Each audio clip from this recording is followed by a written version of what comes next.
हमारे साथ मुस्लिम स्कॉलर के तौर पर, जिनका विंडो में उनका चेहरा देखकर भी आप समझ जाएंगे कि वो मुस्लिम स्कॉलर है, हमारे साथ जुड़ी है। मैं उजमा परवीन जी का स्वागत करता हूं। उजमा जी, आपका स्वागत है। आप तीनों के साथ चौथे विंडो में आप देख रहे हैं, यह है देवबंद के अरशद मदनी, जिन्होंने बहस की चुनौती दी और गायब हो गए।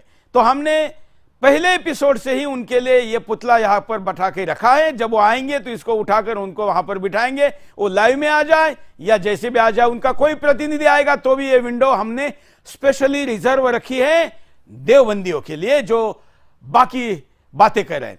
मैं आज के इस मुद्दे का प्रारंभ करता हूं क्योंकि हमारे साथ आप मुस्लिम स्कॉलर है, तो उजमा परवीन जी से ही शुरुआत करते हैं कि उजमा जी, इस्लाम के नजर में डेमोक्रेसी क्या है? या डेमोक्रेसी एक इंग्लिश वर्ड है, इस्लाम के अंदर तो जमहूरियत की बात की गई है, तो जमहूरियत की बात है तो वो क्या है? हम भारत में लोकतंत्र कहते हैं, ये कोई अलग चीज है, क्या कहेगी आप? देखिए, पहले तो ये उजमा परवीन जो मुस्लिम स्कॉलर है, मैं एक सोशल एक्टिविस्ट हूँ, तो मेरा नाम फिलहाल सोशल एक्टिविस्ट से जोड़े। स्कॉलर का दर्जा बहुत ऊंचा होता है। अच्छा, गुरु धर्म जो होते हैं बहुत सम्मानजनक होते हैं, ठीक है। गुरु तो नहीं होते, गुरु एक अलग चीज है, लेकिन ठीक है, आप आपको स्कॉलर नहीं कहना चाहती, मुस्लिम एक्टिविस्ट कहना चाहती है आप, ऐसा? जी जी जी। तो आप सोशल एक्टिविस्ट नहीं है, मुस्लिम एक्टिविस्ट है, ठीक है भाई, वहां लिख देना। सोशल एक्टिविस्ट है, मुस्लिम एक्टिविस्ट आप बना रहे। नहीं, आपने कहा मैडम, आप तो शुरू हो गई, आप शुरू ही हो गई। आपको और डिबेट पे बैठने वाला क्या खुलासा करेगा? आपकी बातों से ही जाहिर हो गया कि आप कितने बड़े हिंदू मुस्लिम के बीच खाई खोदने वाले पत्रकार दिख रहे हैं। मुझे ऐसे मतलब दिख रहे हैं कि लगता है कि आपने पहले ही से कितना ऐसी बिल्कुल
सुरेश चौहान के, ऐसा है उजमा जी, सुरेश चौहान के का जन्म नहीं था तब तक हिंदू मुसलमान गले लग रहे थे, कितना प्यार था, कितने देश एकत्र हो गए, जो मुसलमान थे वो भी हिंदू हो गए। सुरेश चौहान के ने पत्रकारिता शुरू की तो बांग्लादेश बन गया, पाकिस्तान बन गया, कितना कितना क्या क्या हो गया, कश्मीर से हिंदू भगा दिए गए। तो इसका दोष मैं ले लेता हूं। शायद साहिल जी कुछ कहना चाह रहे हैं इस बात के समर्थन में। हाँ, मैं उस्मा जी से पूछना चाहता हूं कि क्या वो जो आप पे इल्जाम लगा रही हैं, मैं इनसे पहले ये पूछना चाहता हूं, क्या वो एक मुसलमान और गैर मुसलमान को एक समझती है? उनका रुतबा, उनका स्टेटस, उनका ओहदा? आमने सामने लीजिए इनको, बोलिए उजमा जी, बोलिए। उस्मा जी, आपकी आवाज मुझे सही से सुनाई नहीं थी, दोबारा बोलिए, जरा मुझे रिपीट करेंगे क्वेश्चन? जी उस्मा जी, मैं आपसे ये पूछ रहा हूं कि अभी आपने सुरेश जी को कुछ चीजें बोली है, जैसे कि सुरेश जी जो है वो हिंदू मुसलमान का दंगा करा रहे हैं या फिर बहुत तेज बोल रहे हैं या कुछ तीखा बोल रहे हैं।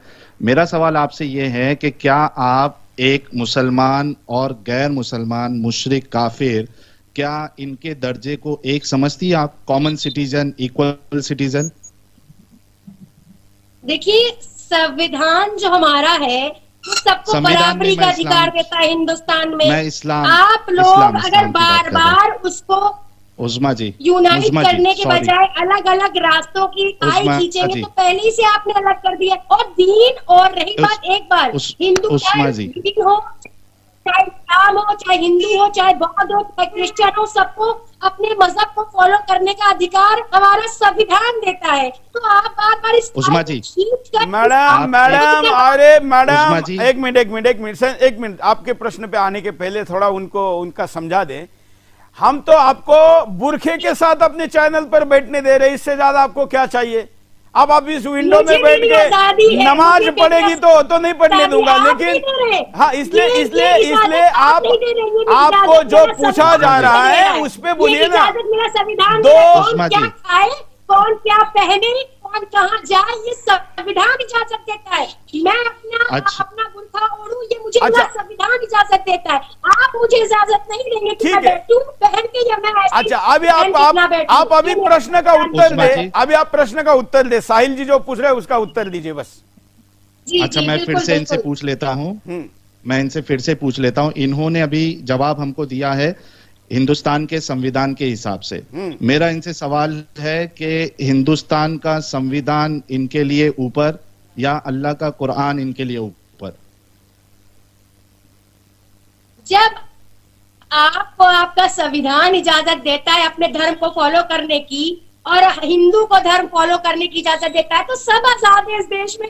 आप कहाँ प्रश्न ये नहीं है, प्रश्न आजाद का नहीं है। मैडम चिल्लाइए मत, आपको प्रश्न का उत्तर देना होगा। ये जिलेबी मत निकालिए।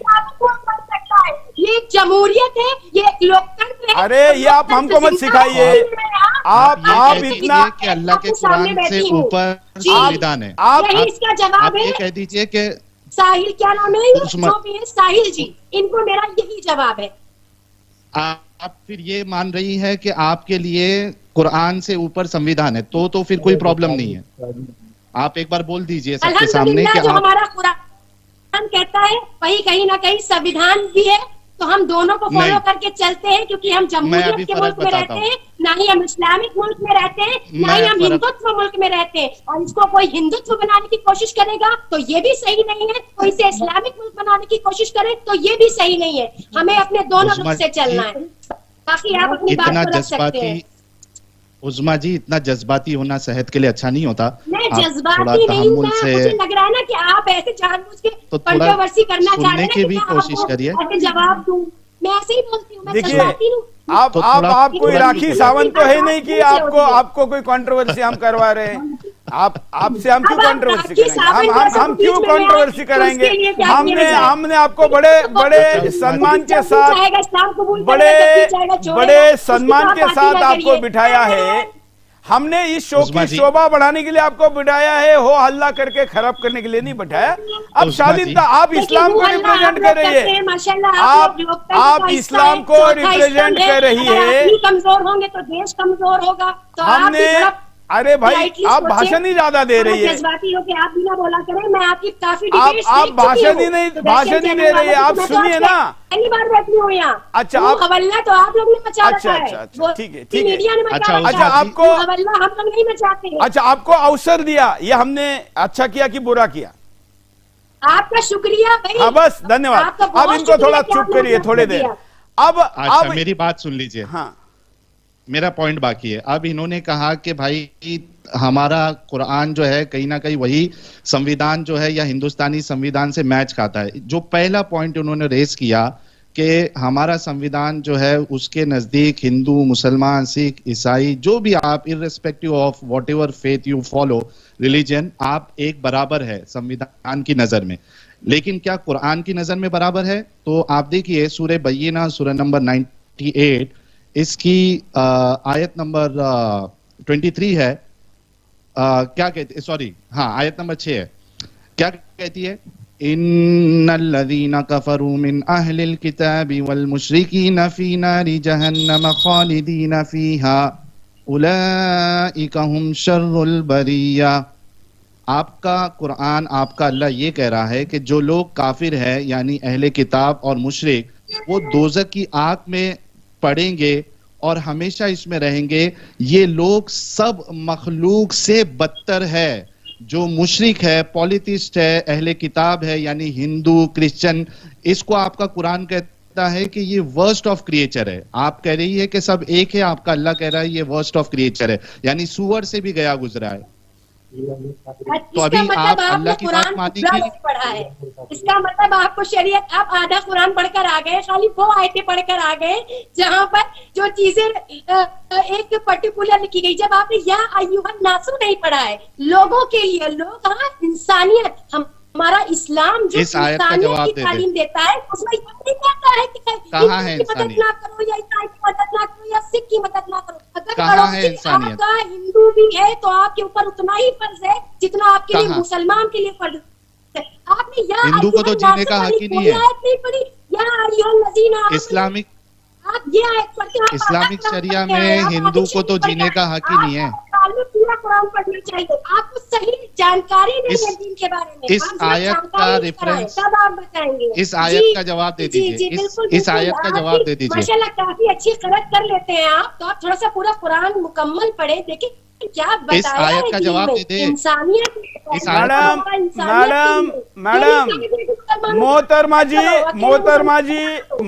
जी, आप जब चिल्ला रही ना तो आपका आवाज स्काइप से खराब आ रहा है, इसलिए आपकी बात पहुंच नहीं रही। आप शालीनता से कहिए ना, आपको इतना अच्छा स्पेस मिला है, इस आयत का जवाब टाइम मिला है, तो आप जरा शालीनता से ठीक आवाज में बोलिए। आप ऊंची बोलेगी तो आपका आवाज आपका सुनाई नहीं देगा। आपका आवाज सुनाई दे, क्योंकि आप जितना ज्यादा बोलेगी उतना आपकी बात लोग सुनेंगे। तो जरा धैर्य से बात करिए। हाँ साहिल जी। ठीक है, मेरा मजहब ये कहता है कि इंसानियत के लिए जियो, और इंसान, अरे भाई आप सुनिए ना, आप पड़ोसी इंसानियत के नाते आपका मजहब आपको क्या स्टाइल और शैली दे रहा है, आप खुद करके बता रही है। थोड़ा धैर्य से सुनिए।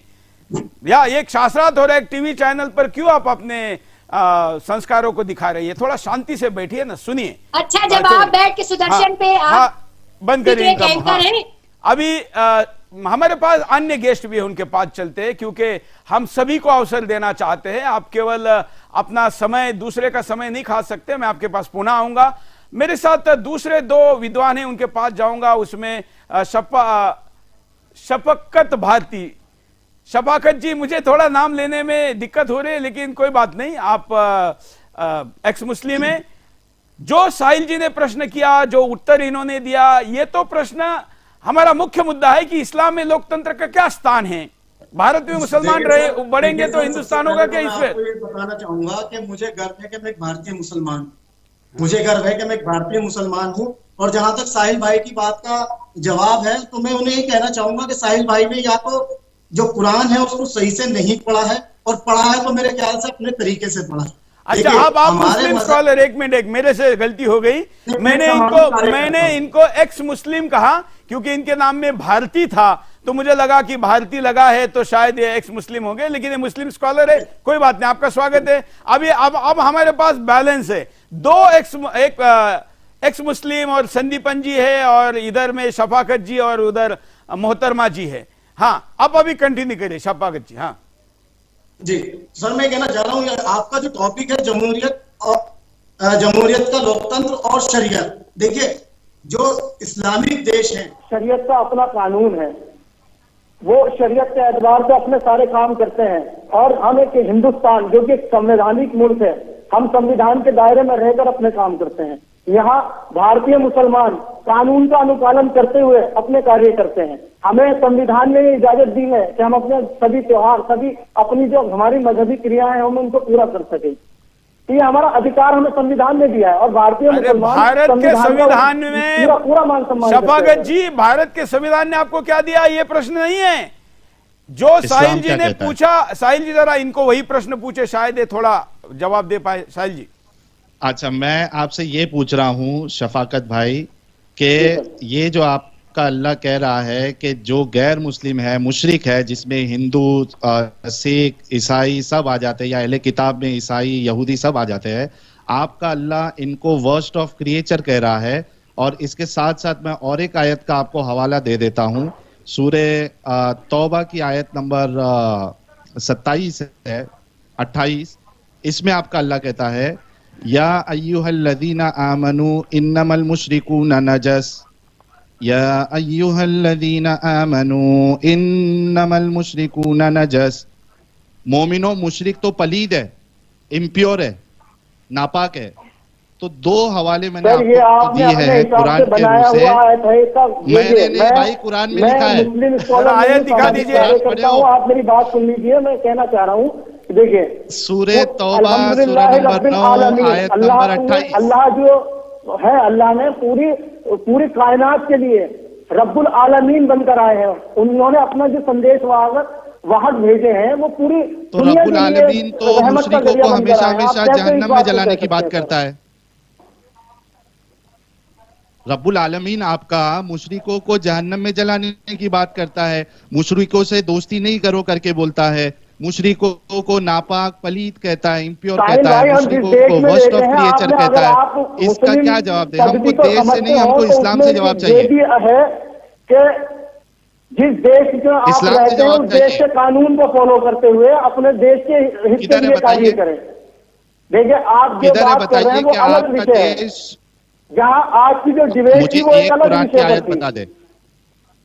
मुझे एक कुरान की आयत बता दे जहां पे आपको ये कहा गया हो कि आप जिस देश में है उसमें अगरचे इस्लाम के खिलाफ है, आप देश के कानून को फॉलो करेंगे। आज मुझे मौका दिया गया तो मैं बात कर रहा हूँ, लेकिन जहां तक सवाल मुसलमान का है, मुसलमान की जो तस्वीर बनाई गई है वो तस्वीर उसके विपरीत है।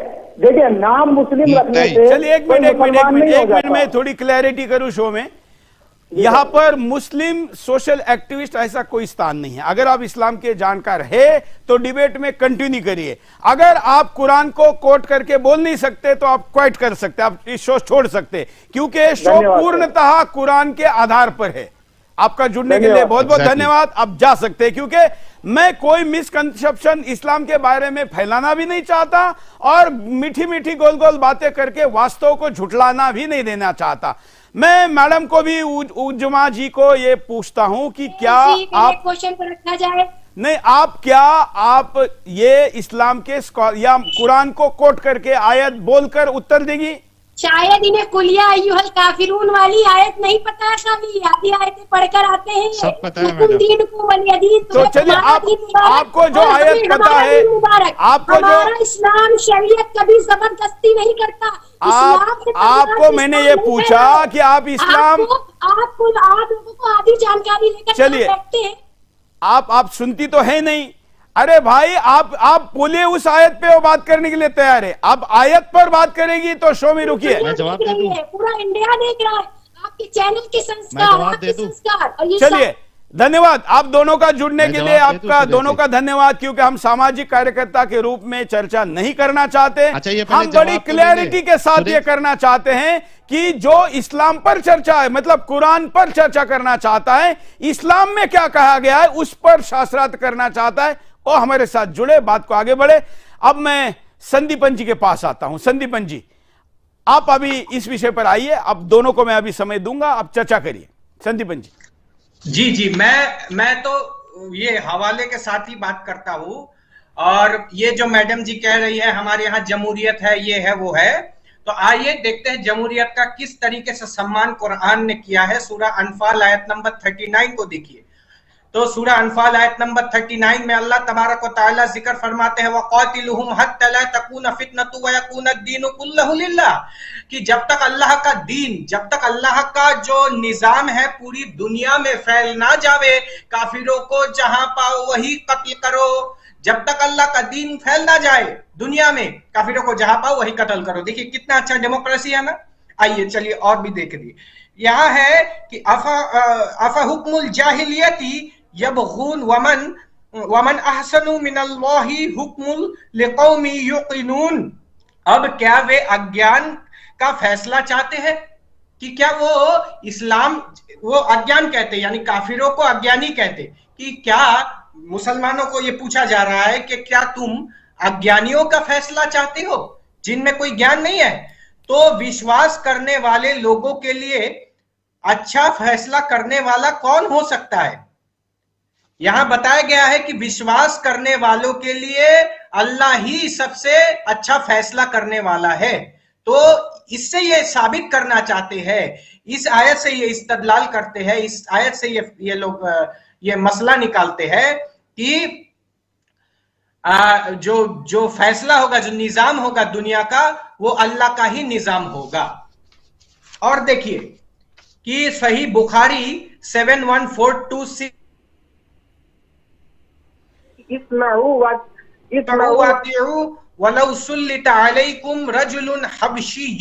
अल्लाह के रसूल सल्लल्लाहु अलैहि वसल्लम फरमाते हैं कि अगर कोई मुसलमान हबशी भी हो और वो तुम पर रूल कर रहा है और उसका चेहरा भी देखने लायक नहीं है, तो भी एक मुसलमान के लिए फर्ज है कि उसकी हर एक बात को आंख बंद करके वो माने। और अगर मुस्लिम निजाम आ जाए तो आप देखिए कि किस तरीके से अल्लाह के रसूल सल्लल्लाहु अलैहि वसल्लम सही मुस्लिम 2167 में कहते हैं कि अन अबी हुरैरा अन्ना रसूलुल्लाह सल्लल्लाहु अलैहि वसल्लम क़ाल ला तब्दउल यहूद वलन नसारा बिल सलामी फइदा लकीतुम अहदुम फी तरीक़िन फतरुहु इला अदयक़िही। ये अल्लाह तबारक व तआला के रसूल सल्लल्लाहु अलैहि वसल्लम ये फरमाते हैं कि यानी ये इस्लामी निजाम का मैं आपको बता रहा हूं कि रसूलुल्लाह के जमाने में रसूलुल्लाह कह रहे हैं कि यहूदियों और ईसाइयों को सलाम भी मत करो, यानी अस्सलामु अलैकुम व रहमतुल्लाहि व बरकातुहू, ये शब्द से भी उनको ना नवाजो। ये है इस्लामी निजाम का बेसिस कि एक काफिर को आप सलाम भी नहीं कर सकते। अब देखिए सूरह तौबा आयत नंबर 123, या अय्युहल्लज़ीना आमनू क़ातिलुल्लज़ीना यलूनकुम मिनल कुफ़्फ़ारि वल यजिदू फ़ीकुम ग़िल्ज़ा वअलमू अन्नल्लाहा मअल मुत्तक़ीन। ऐ ईमान लाने वालों, इनकार करने वाले से लड़ो जो तुम्हारे आसपास रहने वाले, अपने पड़ोसी काफिरों से लड़ो ताकि वो तुम में सख्ती पाए, और अल्लाह डर रखने वालों के साथ है। तो ऐसे ही अपने आसपास के काफिरों के साथ लड़ने की बात कही गई है। और इस्लामी निजाम को स्थापित करने के लिए कहा गया है कि जब तक फितना बाकी ना हो, काफिरों को जहां पाओ वही कत्ल करो। और सूरह तौबा आयत नंबर 29 को माननीय साहिल साहब ने अभी बताया कि क़ातिलुल्लज़ीना ला युमिनूना बिल्लाहि वला बिल यौमिल आखिर, कि कत्ल करो, उनके साथ जंग करो जो अल्लाह और अल्लाह के रसूल के निजाम को नहीं मानते। तो चलिए मैं आपके पास पुनः आता हूं, मैं साहिल जी के पास चलता हूं। साहिल जी, क्या आप लोगों ने इस्लाम छोड़ने का कारण यही था कि शास्त्रार्थ करने के बजाय हो अल्लाह कर रहे हैं, बातचीत करने के लिए तैयार नहीं है? मुझे लगता है यही रहा होगा। बिल्कुल, असल में जब मैं पहले इस्लाम की तबलीग भी करता था, मैं जाकिर नायक का बहुत बड़ा फैन था, फॉलोअर था, तो काफी मैंने डिबेट्स भी की है गैर मुसलमानों के साथ, और मुझे ये लगता था कि इस्लाम ही सबसे सच्चा दीन है और सारी इंसानियत को अगर फला पाना है, कामयाब होना है, तो उन्हें इस्लाम कबूल करना पड़ेगा। तो मैं जिंदगी का काफी हिस्सा जो है लोगों को इस्लाम की दावत देने में मैंने लगाया हूं। लेकिन जब इसके बारे में और थोड़ी गहराई से एक ओवरऑल पर्सपेक्टिव से जब मैंने जानने की कोशिश की इस्लाम में, तो मेरे सामने एक सवाल आया कि या तो मैं इंसान रह सकता हूं या तो मुसलमान रह सकता हूं। यह सवाल मेरे सामने आया कि मुझे इंसान बनना है या मुसलमान, क्योंकि मुसलमान इंसान या इंसानियत उसके अंदर नहीं हो सकती, उसको एक चीज चूज करना पड़ेगा, मुसलमानियत या इंसानियत। तो मेरे नजदीक इंसानियत ज्यादा ऊपर थी, इस वजह से मैंने फिर इस्लाम को छोड़ दिया, क्योंकि एक मुसलमान कभी इंसानियत पे अमल नहीं कर सकता।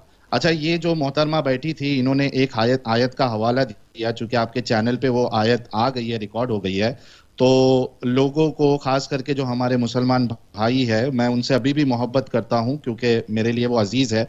मुझे ऐसा लगता है कि उनको बेवकूफ़ बनाया गया है इस्लाम के नाम पर, और उन्हें इस्लाम की हकीकत बताना ज़रूरी है। तो मेरा कभी ये मौक़िफ़ नहीं रहा है कि मुसलमानों के साथ हेट किया जाए, उनसे नफ़रत की जाए, बल्कि उनको इस्लाम की हकीकत बताई जाए ताकि वो भी इस जंजाल से बाहर निकले।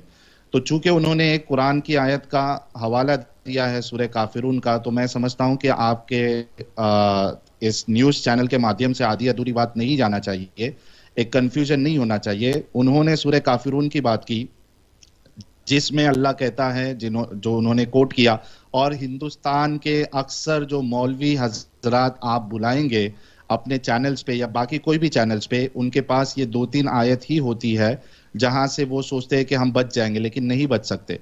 वो आयत क्या है, लकुम दीनुकुम वलिय दीन, कि तुमको तुम्हारा दीन रिलीजन और हमारे लिए हमारा रिलीजन। अब देखिए इसका अगर आप कॉन्टेक्स्ट देखें, ये किस वजह से नाजिल हुई और इसके बाद वाली आयत क्या हुई, तो पूरा जो कंफ्यूजन है वो क्लियर हो जाएगा। ये उस वक्त ये आयत नाजिल हो रही है जब रसूलुल्लाह मक्का में थे और रसूलुल्लाह के पास पावर नहीं था, बहुत कम लोग मुसलमान हुए थे। कुरैश जो है वो कुरैश के जो देवी देवता हैं रसूलुल्लाह को बुरा भला कहते थे, गालियां देते थे और तो वो मना भी करते थे कि भाई आपको जो रिलीजन फॉलो करना है वो करो, लेकिन हमारे माबूदों को, हमारे देवी देवताओं को बख्श दो, इनको बुरा भला, इनको गालियां मत दो। तो ये उनकी मांग थी, ये उनकी रिक्वेस्ट थी, लेकिन रसूलुल्लाह नहीं माने। तो बिल आखिर जब मक्का में रसूलुल्लाह थे और वहां पे मुसलमानों की तादाद बहुत कम थी और पावर नहीं था रसूलुल्लाह के पास, तब मुशरिकीन मक्का रसूलुल्लाह के पास एक पेशकश लाते हैं कि आप एक काम करिए, कुछ वक्त के लिए या कुछ महीनों के लिए हम आपके अल्लाह की इबादत करेंगे, आपके दीन की इबादत करेंगे, और कुछ महीनों के लिए या कुछ दिन या साल जो भी मेंशन है तारीखी रिवायतों में, तो आप हमारे माबूदों की इबादत करें। जब ये पेशकश की तब ये पूरी आयत, ये सूरा नाजिल हुआ जिसमें काफिरों को एड्रेस करके ये कहा गया है, कुल या अय्युहल काफिरून, रसूलुल्लाह आप कह दीजिए इन काफिरों से, ला आबुदु मा ताबुदून, मैं उस चीज की इबादत नहीं करता जिसकी तुम इबादत करते हो, फिर तुम उस चीज की इबादत नहीं करोगे जिसकी मैं इबादत करता हूं। तो ये कहते हुए लास्ट में अल्लाह के रसूल ने कहा कि मेरे लिए मेरा रिलीजन, तुम्हारे लिए तुम्हारा रिलीजन। यहां पे ताकत नहीं थी,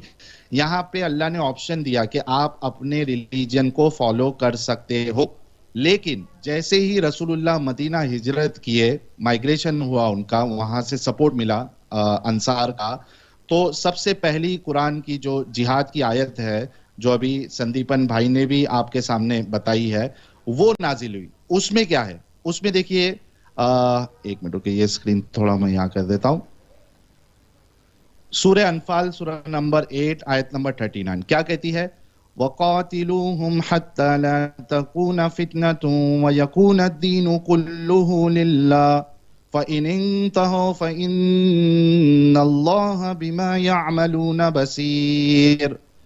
अब इसमें फतेह मोहम्मद जलंधरी साहब इसका तर्जुमा करते हैं, ट्रांसलेशन करते हैं, उर्दू में लिखते हैं, और उन लोगों से लड़ते रहो यहां तक के फितना यानी कुफर का फसाद, यानी डिसबिलीविंग का जो फितना है ये बाकी ना रहे, इनसे लड़ते रहो और दीन सब खुदा ही का हो जाए। यानी जो रिलीजन है, जो सिस्टम है, जो निज़ाम है पूरी दुनिया में, वो सिर्फ और सिर्फ अल्लाह का होना चाहिए, यानी इस्लाम का निज़ाम होना चाहिए। और अगर ये बाज आ जाए तो खुदा इनके कामों को देख रहा है। अगर ये तौबा कर ले, अपना कुफर छोड़ दे, अपना शिर्क छोड़ दे, मुसलमान बन जाए, तो अल्लाह इनके आमालों को देख रहा है। तो अगर आपको ये इजाजत है कि आपको आपका दीन और हमको हमारा दीन, तो इसके बाद जब पावर आई तो रसूलुल्लाह ने ये क्यों कहा कि भाई अब ये सब नहीं चलेगा, कुफर, फसाद, मुशरिक, यानी आप मूर्ति की पूजा कर रहे, आप किसी और की पूजा कर रहे, आप जीसस को अपना रब मान रहे, ये सब नहीं चलेगा। अभी अब ताकत आ गई है, अब सिर्फ और सिर्फ अल्लाह का निजाम चलेगा। तो वो उस वक्त आयत आई थी जब रसूलुल्लाह कमजोर थे, ताकत नहीं थी। ये आयत तब नाजिल हुई जब रसूलुल्लाह के पास सपोर्ट आया। इसके अलावा आप देखिए कि जो अहले किताब है, मुशरिकों को तो जीने का हक ही नहीं है। अगर